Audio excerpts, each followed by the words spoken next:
उन्होंने इकोनॉमिक्स के अंदर में जो चीज़ें पढ़ी, क्या क्या पढ़ी कि कौन सा देश कितना डेवलप किया है, उसका जांचने का कुछ क्या था, स्किल था। जैसे जिस देश की जीडीपी ज़्यादा है तो समझो वो ज़्यादा विकास कर गया है, किसी देश की जीएनपी ज़्यादा है तो ज़्यादा विकास कर गया।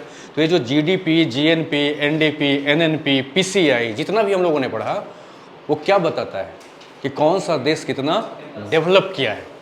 उसी डेवलपमेंट को मापने का कुछ नए टूल्स भी तैयार किए गए। तो अब जो हम लोग पढ़ेंगे वो क्या होगा, मॉडर्न टूल्स, जो नया नया बनाया गया। और जीडीपी एनडीपी जो है वो बहुत पुराने टूल्स हैं, समझे। वो परंपरागत टूल्स था जिससे देश का डेवलपमेंट कैलकुलेट किया जाता था। अब कुछ मॉडर्न टूल्स बनाए गए हैं, जिसमें पहला टूल्स जो आपका है वो है PQLI। PQLI, ठीक है। PQLI का मतलब होता है physical quality life index. Physical क्या क्वालिटी क्या लाइफ इंडेक्स, ठीक है। Physical quality life index PQLI, ये भी देश के डेवलपमेंट के बारे में बात करता है, ठीक है। तो पहले ऐसे समझना, देखो 1969 में इस कंसेप्ट को बनाया गया था।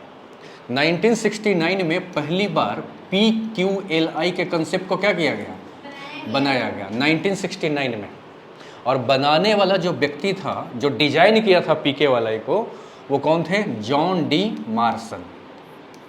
जॉन डी क्या मार्सन। जॉन डी मार्सन जो थे ना, उन्होंने क्या किया था, इसको, इस कंसेप्ट को बनाया था, लेकिन इसको एक सिस्टमाइज करने का काम, सिस्टमाइज समझते हो, एक सिस्टम में सजाने का काम नहीं, या इसको मॉडर्न रूप देने का जो काम किए थे, उनका नाम था मारिस डी मारिस। मारिस डी क्या मारिस। तो मारिस डी मारिस नाम का एक इकोनॉमिस्ट थे, जो इस कंसेप्ट को क्या किया था, सिस्टमाइज किया था, मतलब व्यवस्थित किया था नहीं, और इसको नया रूप दिया था। लेकिन इस कंसेप्ट को बनाने का काम, प्रतिपादित करने का काम किसने किया था, जॉन डी मार्सन ने किया था, समझ रहे हैं। और ये कंसेप्ट क्या था, सो देखिएगा। इसमें कहा गया कि किसी भी देश को विकास किया हुआ तभी माना जाएगा जब उसमें 3 चीज़ों को हम लोग जांचेंगे, ठीक है। और उसमें क्या क्या था, सो देखिएगा। सबसे पहला था साक्षरता दर। साक्षरता दर समझते हैं? साक्षरता दर का मतलब क्या हो गया, बताओ, लिटरेसी रेट नहीं, कि कौन सा देश में एजुकेशन कितना है। लिटरेसी रेट को जांची जाएगी, मतलब साक्षरता दर। मतलब साक्षरता दर का मतलब क्या समझे, साक्षरता दर का मतलब क्या समझे, 100 लोगों में कितने लोग पढ़े लिखे हैं नहीं, प्रत्येक 100 पर जांच की जाएगी कि 100 लोगों में कितने लोग पढ़े लिखे हैं।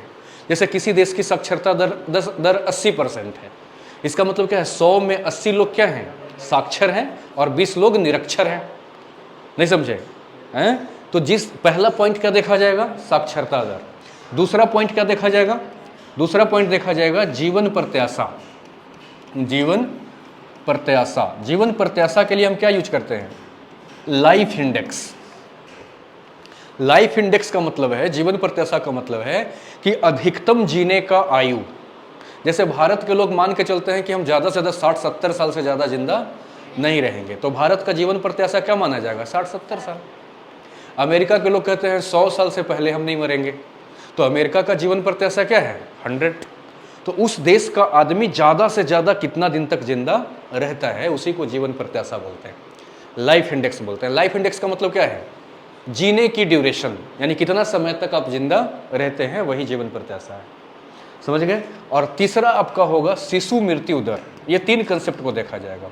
शिशु क्या मृत्यु दर, हाँ, शिशु मृत्यु दर मतलब चाइल्ड डेथ रेशियो या रेट, चाइल्ड डेथ रेट।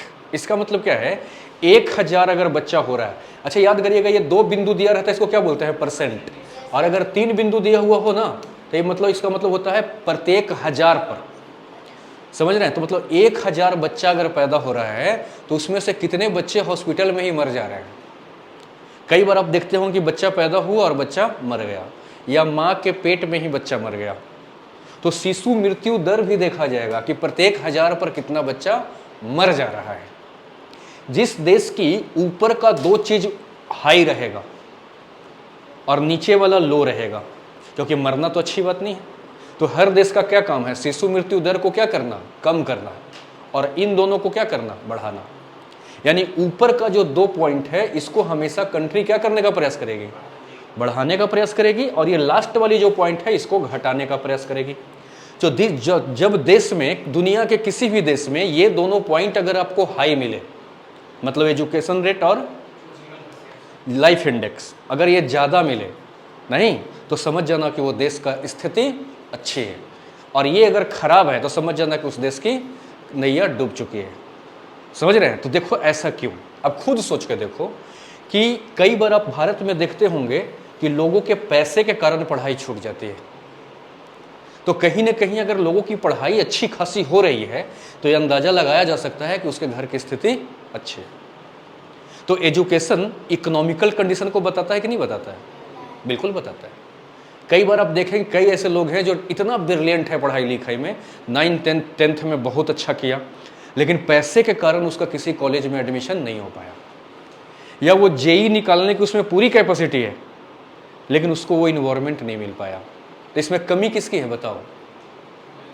पैसों की, इकोनॉमी की। इसी वजह से तो वो रुक गया। तो अगर किसी देश की एजुकेशन खराब है, अच्छा एक बात बताइए, कोई भी बच्चा प्लेट धोने के लिए होटल में नौकरी कब करता है? जब उसका घर की स्थिति अच्छी नहीं है। जब घर की स्थिति अच्छी नहीं है तो वो होटल वगैरह में जाकर नौकरी करेगा, और जब होटल वगैरह में नौकरी करेगा तो वो शिक्षा लेगा कि शिक्षा से वंचित हो जाएगा।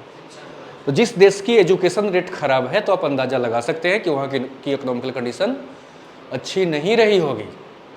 और जिस देश की एजुकेशन रेट हाई है, लिटरेसी रेट हाई है, तो हम कहेंगे कि वो देश की स्थिति अच्छी है। नहीं समझे? और जिस देश में क्या लाइफ इंडेक्स, यानी लोग लंबे टाइम तक जिंदगी जी रहे हैं, इसका मतलब बॉडी को फूड में जो जो चीज़ चाहिए उसको वो मिल रहा है, अवेलेबल है।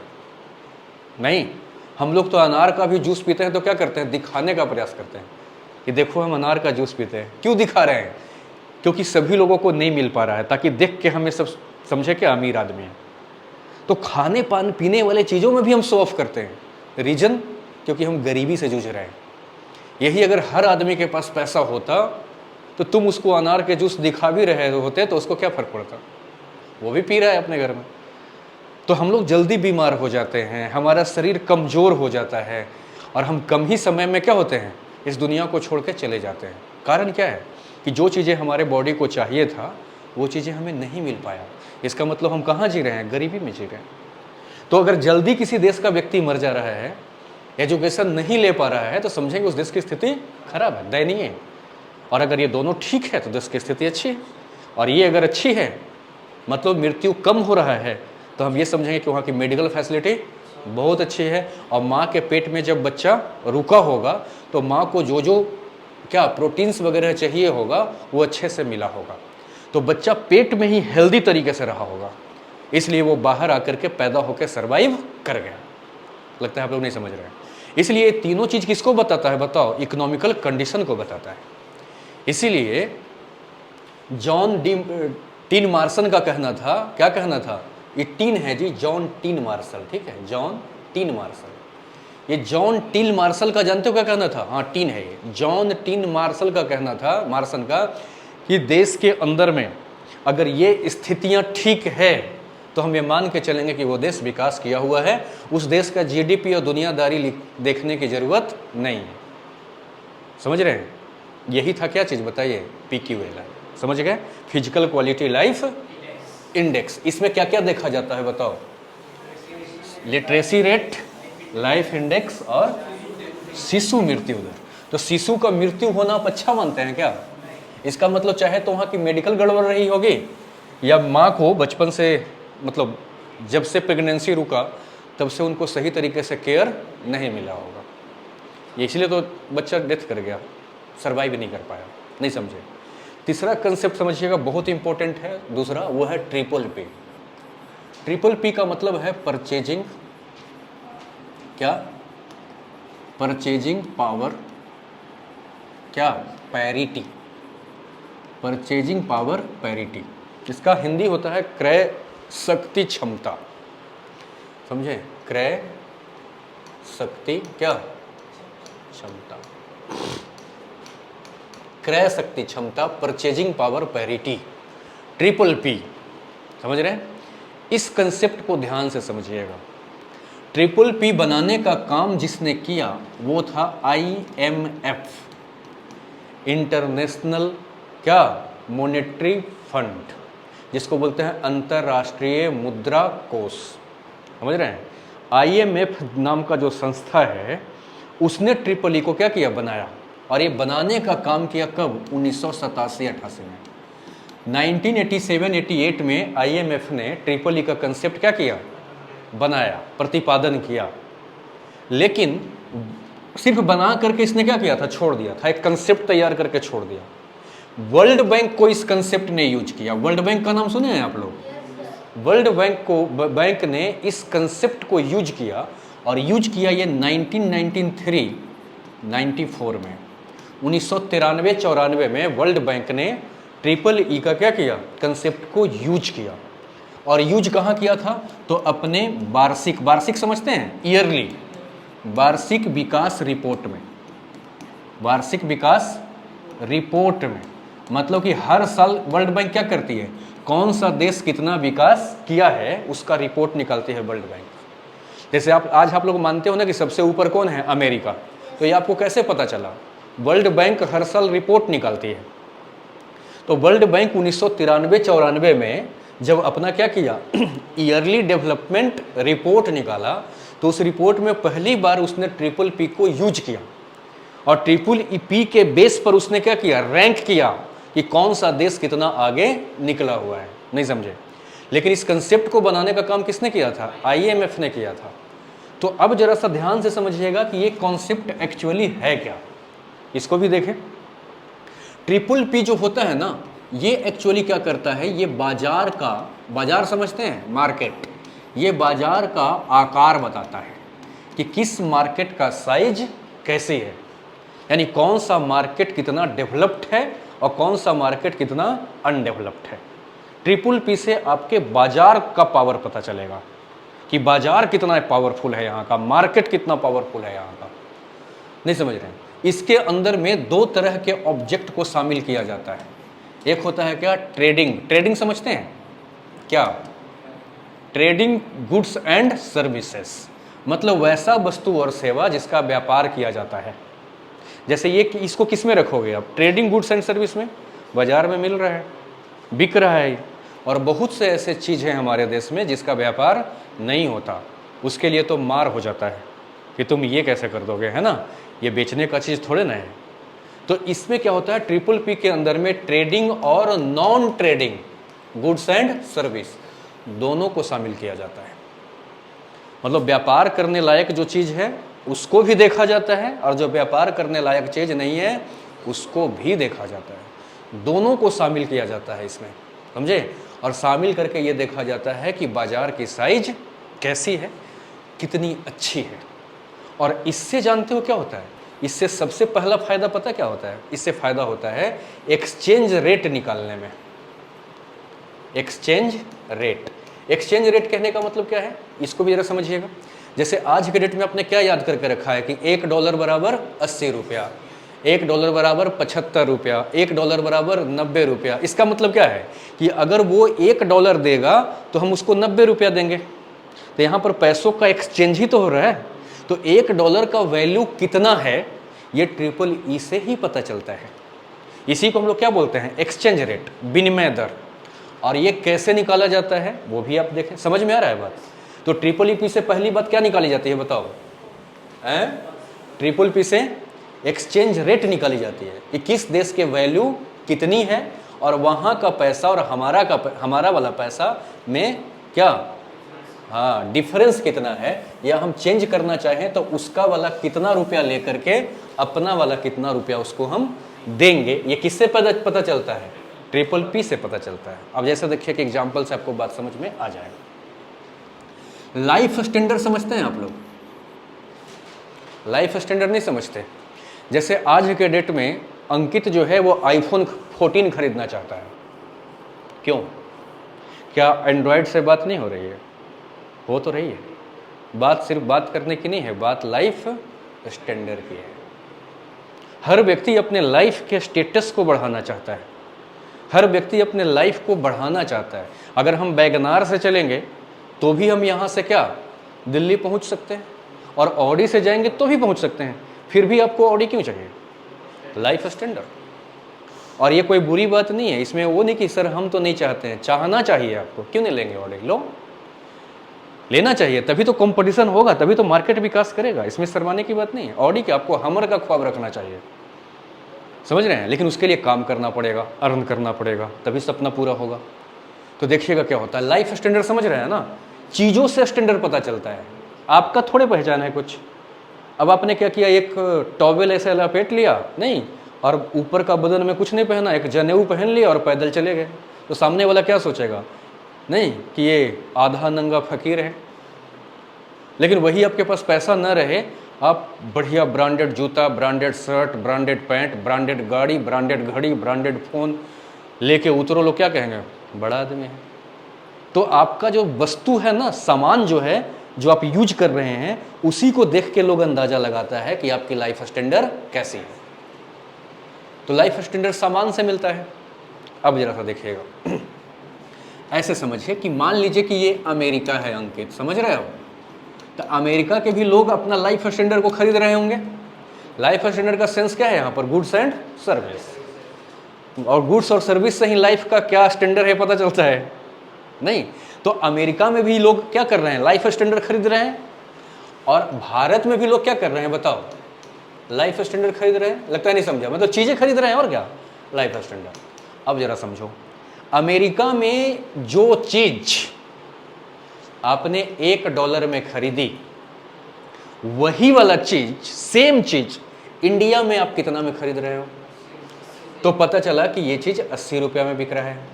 तो जरा सोच के देखो कि ये जब चीज एक है, बराबर है, तो ये पैसे भी आपस में क्या होना चाहिए? बराबर होना चाहिए।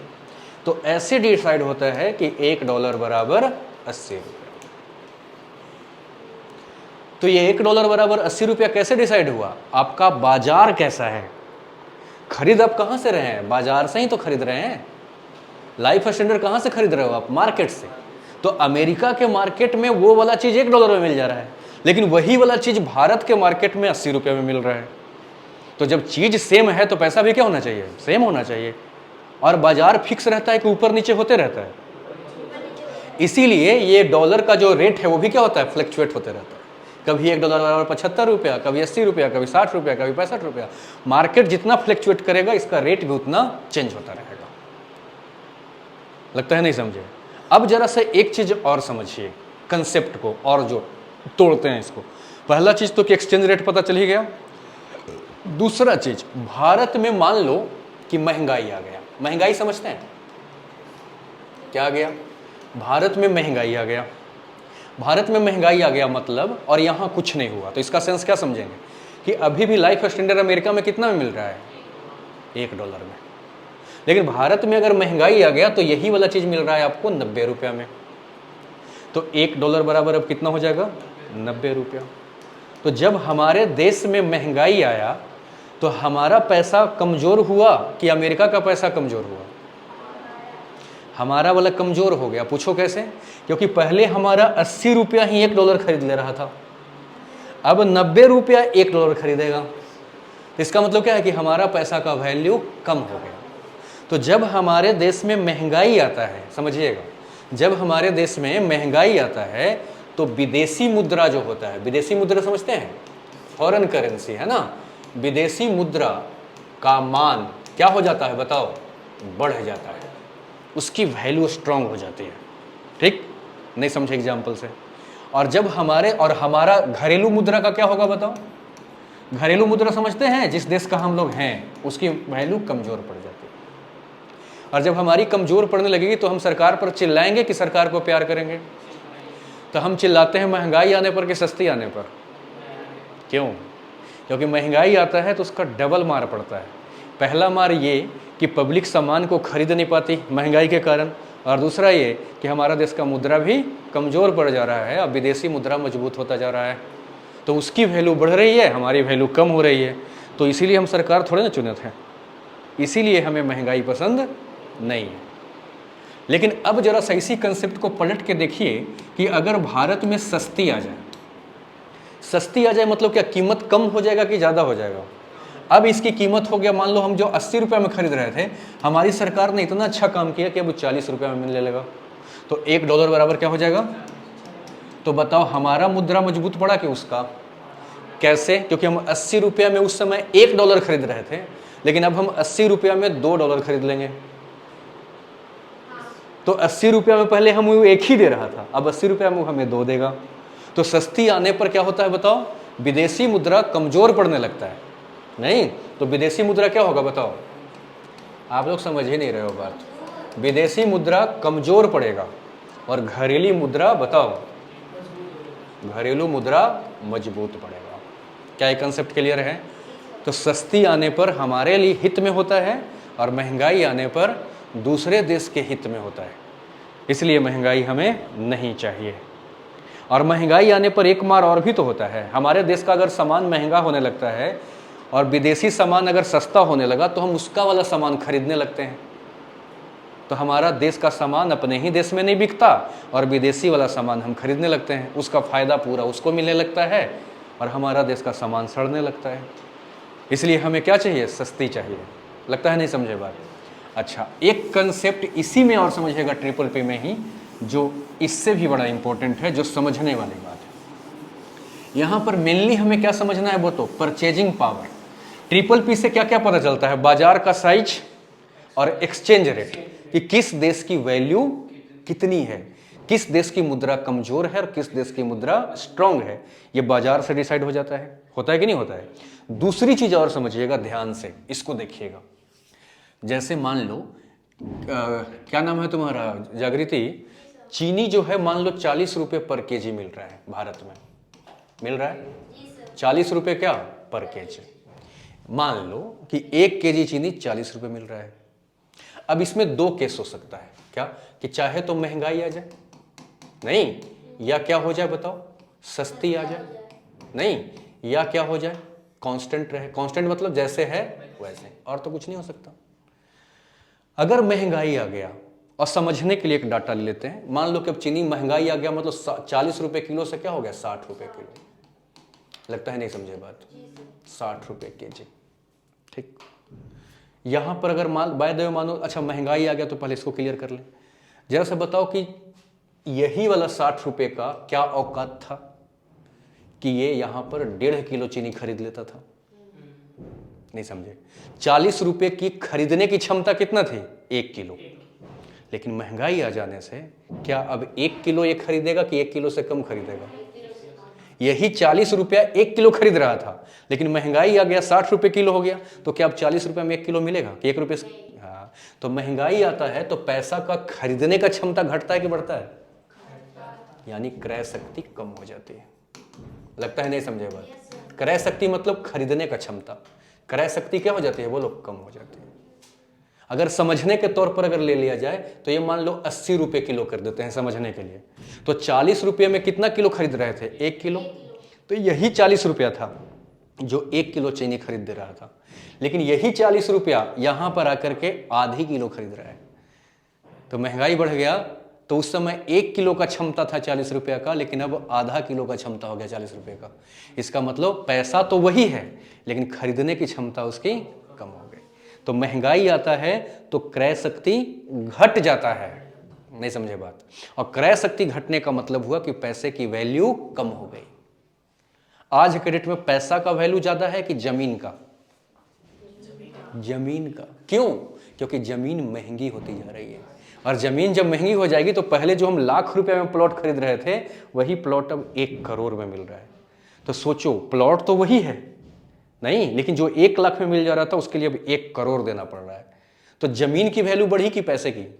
जमीन की। पैसे की वैल्यू घट गई। तो जब महंगाई आता है तो वस्तु का वैल्यू बढ़ जाता है और पैसे की वैल्यू कम हो जाता है, क्योंकि पैसे की क्रय शक्ति कमजोर हो जाती है। नहीं समझे? कांस्टेंट है तब तो कोई फर्क ही नहीं पड़ेगा, पैसा आपका स्थिर है। लेकिन अगर यही सोचो सस्ती आ जाए, सस्ती आ जाए मतलब सरकार चीनी को क्या कर दे? 20 रुपये पर केजी। तो जरा सोचो, यहां पे 40 रुपये का क्षमता कितना था? 1 किलो खरीदने का। अब यही 40 रुपये का क्षमता हो गया 2 किलो खरीदने का। इसका मतलब क्या हो गया? क्रय शक्ति, बोलो, क्रय शक्ति बढ़ गई। क्रय शक्ति बढ़ गई, इसका मतलब पैसे की वैल्यू बढ़ गई। तो पैसे की वैल्यू बढ़ती है और घटती है। आज के डेट में तुम कहो हमारे पास 20 लाख है, तो सामने वाला क्या कह देगा, हमारे पास कानपुर में 4 प्लॉट है। नहीं तो तुम क्या कहोगे, अरे यार हम कमजोर पड़ गए। क्यों? क्योंकि चीजों की कीमत बढ़ गई है, नहीं, और पैसों की कीमत हट गई। अरे सोचो यार, ये 1.5 लाख रुपए में फोन आ रहा है। सोचो एक फोन इतनी सा जो जेब में ऐसे डाल लें, उसको लाने के लिए 1.5 लाख आप पे कर रहे हो। मतलब उस कागज के टुकड़ों की वैल्यू कम हो गई और फोन की वैल्यू ज्यादा। तभी तो लगता है नहीं समझे बात है। इतना पैसा ले जा रहे हो तब आप एक फोन लेके आ रहे हो। इसका मतलब चीज की कीमत ज्यादा है, पैसे की कीमत कम है। इसलिए आप देखते होंगे, समझ रहे हैं, ये चीज क्लियर हुआ। क्रय शक्ति कब बढ़ता है? जब सस्ती आती है। इसीलिए हम चाहते हैं कि पैसे की वैल्यू बढ़े, और ये तब बढ़ेगा जब चीजें सस्ती होगी।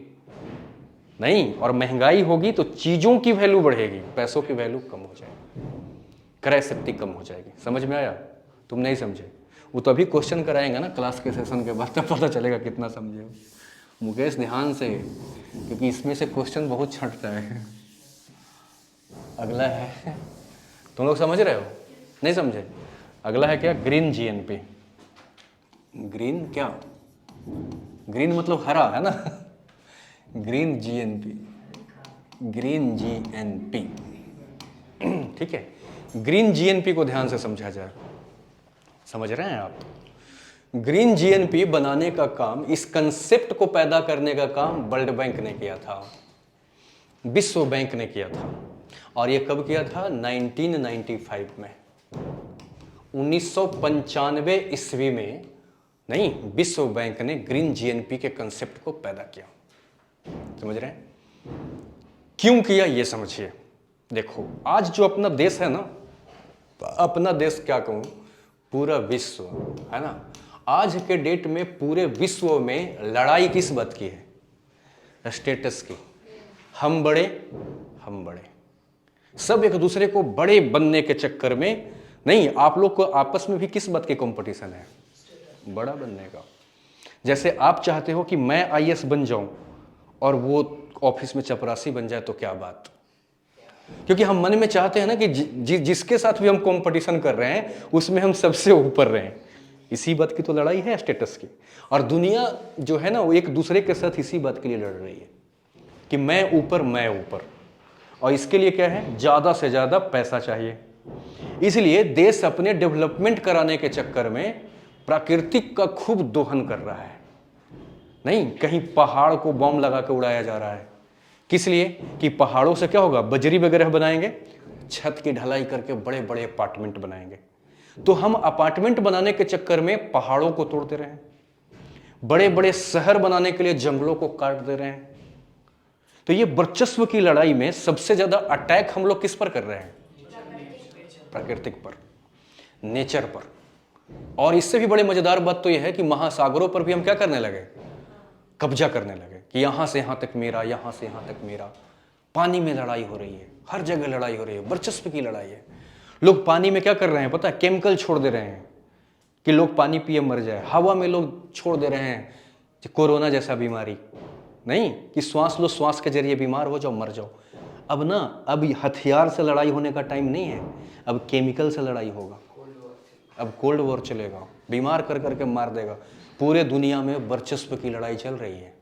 और इस वर्चस्व के लड़ाई के चक्कर में, अपने आप को ऊपर दिखाने के चक्कर में, लोग सबसे ज्यादा अटैक किस पर कर रहा है? प्राकृतिक पर, नेचर पर। और जबकि वो नहीं जानता है कि तुमको श्वास भी कहां से मिल रहा है, बताओ? प्राकृतिक से मिल रहा है कि नहीं मिल रहा है? हर चीज आप प्रकृति से ले रहे हो, हर चीज आप प्रकृति से ले रहे हो, नहीं ले रहे हो क्या? हर चीज हम कहां से ले रहे हैं बताओ? हम हर चीज कहां से ले रहे हैं बताओ? नेचर से ले रहे हैं कि नहीं ले रहे हैं? Each and everything's taken from the nature. हम हर चीज नेचर से लिए, हर चीज प्राकृतिक से लिए, और प्रकृति पर ही अटैक कर रहे हैं। और जबकि आपको पता है प्राकृतिक बीमार हो गई तो फिर तुम श्वास वहीं से लेने जाओगे ना, तो फिर तुम भी बीमार होगे। और लोग अपने आप को बड़ा दिखाने के चक्कर में आगे का चिंता नहीं कर रहे हैं, अभी का चिंता कर रहे हैं और खूब अटैक कर रहे हैं। वर्ल्ड बैंक ने सोचा कि अगर ये लोग नहीं सुधरे ना, तो पूरी दुनिया ही बीमार हो जाएगी, पूरी दुनिया ही खत्म हो जाएगी। इसलिए हमें क्या करना पड़ेगा? बोलो, प्रकृति का रक्षा करना पड़ेगा, पर्यावरण का रक्षा करना पड़ेगा। इस रक्षा को ध्यान में रखते हुए नहीं ग्रीन जीएनपी का कॉन्सेप्ट वर्ल्ड बैंक ने बनाया। और वर्ल्ड बैंक ने कहा कि जीएनपी तो हम लोग पढ़ चुके हैं। जीएनपी का मतलब क्या है कि देश के पास टोटल आय, अंदर से या बाहर से, माने जितना भी पैसा आप कमा रहे हैं, जिसकी जीएनपी ज्यादा है तो ज्यादा डेवलप माना जाता था। वर्ल्ड बैंक ने कहा कि नहीं नहीं, अब नहीं मानेंगे, बल्कि हम इस आधार पर आपको बड़ा डिसाइड करेंगे और इसको छोटा डिसाइड करेंगे। हम ये देखना चाहेंगे कि आपके पास जो जीएनपी से पैसा आ रहा है, जैसे ऐसे समझिए, मान लो कि क्या नाम है तुम्हारा? जागृति के पास, जागृति नाम का एक देश है मान लो, जिसको जीएनपी से 100 रुपया मिल रहा है। आलोक नाम का एक देश है जिसको जीएनपी से मान लो 200 रुपया आ रहा है। तो कायदे से ज्यादा पैसा किसके पास है? आलोक के पास। आलोक अमीर होगा। लेकिन वर्ल्ड बैंक ने कहा कि अब हम ये देखेंगे ही नहीं। वर्ल्ड बैंक ये कहता है कि पर्यावरण के रक्षा के लिए तुमने उसमें से कितना हिस्सा खर्चा किया, पर्यावरण को बचाने के लिए, पर्यावरण के रक्षा के लिए, पर्यावरण के सफाई के लिए आपने कितना पैसा खर्च किया। हम उस आधार पर तय करेंगे कि आप कितना आगे हैं या पीछे। तो हमने देखा कि ये जो है, क्या नाम है, जागृति ने जो है वो 25 रुपया खर्च कर दिया। तो 100 में से 25 रुपया मतलब 25%। तो आलोक ने क्या कर दिया? आलोक ने 60 रुपया खर्च कर दिया। इसका मतलब इसने कितना परसेंट खर्च किया? 30%। ये 25% खर्च की तो इसने 30% कर दिया। अपने टोटल जीएनपी का कितना हिस्सा आप खर्च कर रहे हैं पर्यावरण के रक्षा के लिए, सुरक्षा के लिए, साफ सफाई के लिए, उस आधार पर तय करेंगे कि आप डेवलप्ड हैं कि बैकवर्ड हैं। ये इस आधार पर तय होगा। ऐसा वर्ल्ड बैंक ने क्यों किया समझ रहे हैं? ताकि हर कोई स्टेटस के लिए लड़ रहा है तो अपने आप को नंबर 1 लग के चक्कर में हर कोई पर्यावरण पर क्या करेगा? खर्च करेगा, पर्यावरण साफ हो जाएगी। भारत में भी देखो, गंगा सफाई नहीं, ये सफाई वो सफाई, चलने लगा कि नहीं चलने लगा? अगर हमें रिपोर्ट पेश करना होगा तो हम रिपोर्ट पेश करेंगे कि हमने इतना खर्चा किया, किस पर? पर्यावरण पर। नहीं समझे? वर्ल्ड बैंक ने कंसेप्ट बना तो दिया, लेकिन अधिकांश देश जो है वो ये वाला रिपोर्ट कि कितना पैसा आपने खर्च किया, ये वर्ल्ड बैंक में पेश ही नहीं करता है। एक स्वीडन नाम का एक देश है जो ग्रीन जीएनपी का अपना रिपोर्ट पेश करता है कि हमने इतना खर्चा किया, इतना खर्चा किया। बाकी देश अपने डेटा को पेश ही नहीं करते, समझ रहे हैं? लेकिन वर्ल्ड बैंक का ये जो कॉन्सेप्ट आया था, वो कॉन्सेप्ट से क्या होना था बताओ? पर्यावरण का क्या होना था बताओ? रक्षा होना था। आप समझ रहे हैं? तो पर्यावरण के रक्षा के लिए